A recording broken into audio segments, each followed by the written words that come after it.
Da. Ne așteaptă un meci greu.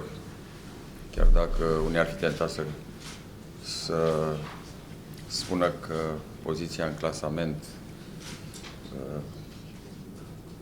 nu îi dă dreptul echipei din Târgu Mureș să aibă vreo șansă. Dimpotrivă, ar fi o greșeală din partea noastră și nu vrem să cădem în această greșeală. Între timp, chiar dacă au început mai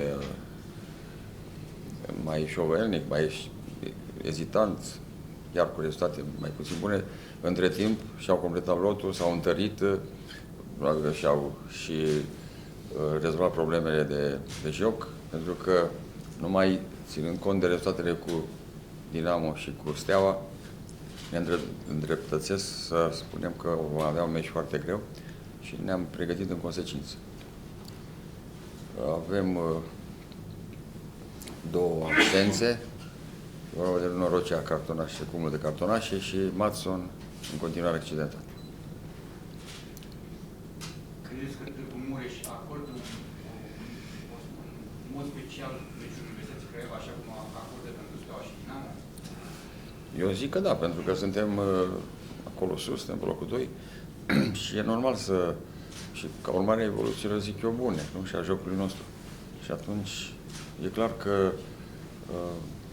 vor privi cu foarte multă seriozitate și vor juca în consecință. Vă e teamă de jocul dur pe care practică vedem cei la Târgu Mureș? Multe s-au plâns de acest fapt. Da, și eu m-am plâns în anii trecuți. Acum este un joc destul de agresiv, dar nu mai e ce a fost în anii trecuți. O echipă care totuși se preocupă de fotbal, are și jucători tehnici, cum e Zicu. Nu cred că va fi ca anii trecuți. Eu n-am văzut o agresivitate dusă dincolo de limitele normale. Dar sigur că au jucători care sunt puternici, ca să nu zic mai mult. La modul realist, vă e teamă că alte echipe pot să pună tapă Universității Craiova? Adică să joace la indirect. La meciul ăsta, pe Târgu Mureș joacă în primul rând pentru ei. Și cred că în cea mai mare măsură joacă pentru ei, că au nevoie de puncte. Nu cred. Au revenit Matei și Dumitru și Bojenot? Da, sunt în lot. Pot intra în primul minut? Nu. Nu știu dacă vor intra și după pauză sau dacă vor fi în 18, că plecăm cu 20, pentru că avem deplasare lungă, mai avem un antrenament, să poate întâmpla orice, ne luăm toate măsurile. Deocamdată au revenit. Primele constatări le-am făcut după cele 3 zile, de fapt 4 zile, la care au participat la antrenamente. În funcție de concluziile care le tragem împreună cu preparatorul, cu tot stafful tehnic, vom vedea. Fan, capabil să scoateți un rezultat pozitiv la Târgu Mureș? Vă salut în primul rând. Eu zic că da. Noi plecăm la Târgu Mureș să luăm cele 3 puncte. Jocul de la Târgu Mureș nu trebuie fi luat cu ușurință. Trebuie să plecăm acolo, să ne concentrăm de la primul minut până la ultimul minut. Și eu cred că putem, dacă suntem concentrati 100% de la început până la sfârșitul meciului, putem să luăm cele 3 puncte. Se teamă de jocul dur al celor la Târgu Mureș care practică pe teren? Nu mi-e tema de jocul dur de la Târgu Mureș. Jucăm fotbal și e normal care se joacă așa și tare. Nu mi-e frică, noi mergem acolo și jucăm ce știm noi. Sunteți capabili să țineți echipa pe locul 2, chiar să ajungeți pe locul 1? Eu zic că da, am demonstrat până acum că suntem în forță, avem o stare bună, suntem într-un moment foarte bun și cred că avem posibilitatea să dăm tot așa și de ce nu și la primul loc. Avem posibilitatea mare. Trebuie să ținem tot așa și să dăm ce mai bun că avem din noi până la pauza de iarnă. După aia vedem ce va fi, unde suntem, dar eu cred că da, putem să ținem tot așa. Aveți 2 golgete și pe Ivan și pe Mazăra, personal, pe care vrei să vise. Pentru mine, personal, nu contează import. Contează oricare din echipa să a dat gol, oricare dintre doi nu contează cine e și goalgetter. Important să dau goluri, să joacă cât mai bine Mazarache, Ivan, dar toată echipa să joace bine, nu numai Mazarache sau Ivan. Se frică de arbitraj? Până acum se frică de arbitraj? Nu mi-e frică de arbitraj, dar au fost niște chestii care s-au întâmplat la meciuri cu Steaua și cu Timișoara, în care au acordat penaltii care eu zic că nu au fost împotriva mea, dar nu mi-e temă, eu joc și asta se întâmplă la fotbal, dar nu mi-e temă de arbitraj, nu merg intern să zic că nu, stai că ăla e ceva cu mine, nu, merg și joc ce știu, asta a fost să fie, dar asta e, mergem mai departe. Te-au ajutat colegii să treci așa, mai ușor peste... Ce? Te-au ajutat colegii să treci peste... Da, colegii întotdeauna m-au sprijinit, m-au ajutat, au încredere în mine și m-au ajutat. Adică nu m-au dat vină pentru penaltii care am comis. Știi, da? Antrenorul la fel, clubul la fel și eu am trecut peste și nu mă gândesc la ce a fost. Mă gândesc numai la să dau ce mai bun cam de mine în teren. Profesor, ieri pentru v-a simțit student, a demorat perioada studenției. Cum a fost întâlnirea cu mediul academic? Da, a fost într-adevăr un moment frumos și pentru echipa noastră, cred și pentru oraș. Pe undeva e normal ca energiile tinere, de studenți, să vină aproape de echipă și împreună să facem ceva frumos pentru oraș. Și asta e, de fapt, scopul acestui protocol. În același timp, sigur că așa câteva clipe am avut de nostalgie vis-a-vis de perioada studenție, perioada foarte frumoasă, poate cea mai frumoasă.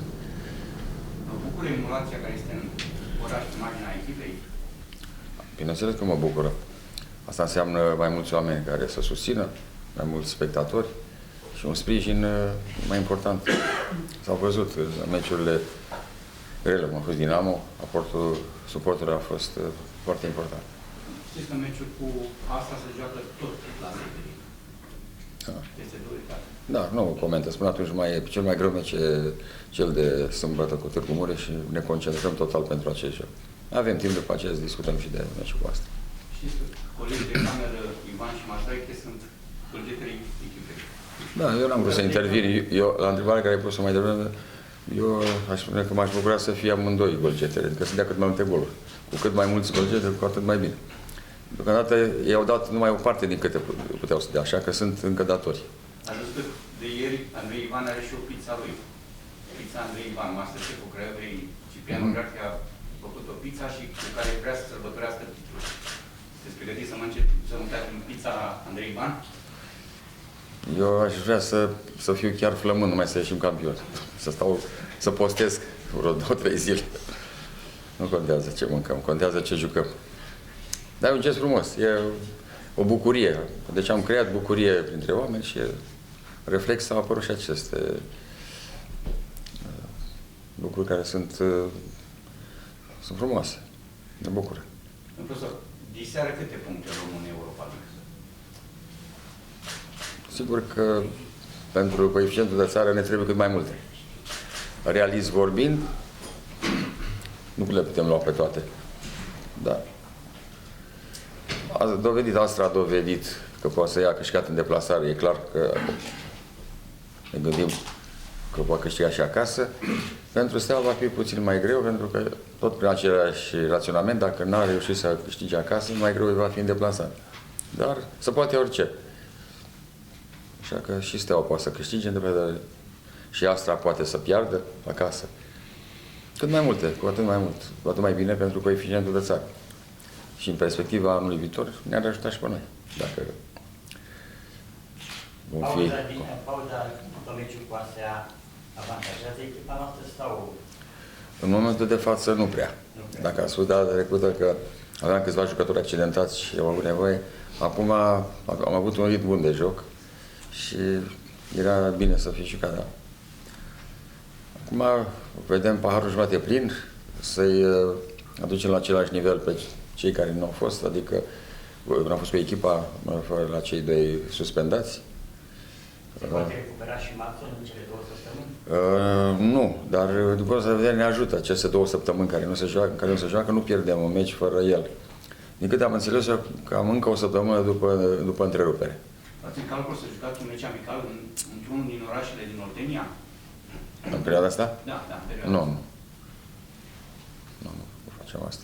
Avem programul nostru care trebuie să ne-l urmăm și dacă am jucat cu o echipă, acum revin puțin la perioada de pregătire. Ați văzut că cu ce meciuri grele am avut în pregătire. N-am vrut să ascund gunoiul și am vrut să pierdem atunci, să ne scoatem la iveală toate deficiențele și să le rezolvăm. Acum, dacă aș putea să joc o echipă bună, sigur că ne-a forțat limitele și am câștigat, am crește. Dar așa să jucăm, că nu respectăm echipa de divizia C sau B, sau D. Nu știu cât câștigăm. Pentru dumneavoastră este una din cele mai frumoase perioade din cariera de antrenor? Da, poate cea mai frumos. Cu toate că am avut la Turcia, dar n-am fost aproape așa de un trofeu. Acum l-am câștigat o cupă balcanică, am mai câștigat, am dus în Intertoto cu o echipă mică, nou promovată. Deci a fost niște succese destul de mari, dar nu se compară cu ce acum. Când ați venit la Craiova, a spus că vă e foame de un trofeu. Ați câștigat un trofeu în urmă cu 26 de ani. Da. Mai aproape? Trofeul ăsta. Am spus că este cel mai important moment din cariera de antrenor. Aveți în vedere un jucător de la Panduri, nu toate problemele care le-au? Nu, acum n-am în vedere pentru că sunt jucători sub contract. Noi avem jucătorii noștri pe care trebuie să-i pregătim foarte bine. După întrerupere sau la întrerupere putem să discutăm. Până atunci să vedem ce va fi cu lotul celor de la Pandurii.